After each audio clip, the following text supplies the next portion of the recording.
Welding as a beginner. A few things you should know, family. Hello, my name is Black Phoenix, and I'm the owner of Hog On Welding and the founder of Hog On University. And I want to talk to you about being a beginner. Did you know, as a beginner welder, you have the choice and the availability to pick from 4 different processes? You have MIG welding, flux core welding, TIG welding, and stick welding. And did you know you don't have to have a high school diploma? You don't have to be in debt to get started.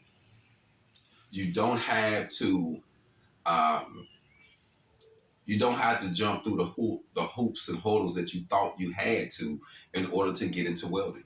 You can learn welding privately, like how I teach. You can learn welding from a program. You can learn welding from a high school. You can learn welding from a college. You can learn welding from a hands-on situation, from a job. There's many ways to do it, but I would say this. They said they have a need right now, close to 300,000 welders by the year of 2026. It's 2022, family.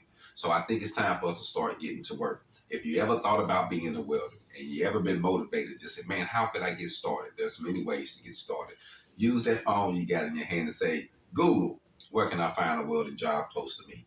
You'll be surprised on what you can find if you just do a little homework. So keep getting your hog on. Y'all be blessed. Continue to prosper. Learn how to weld.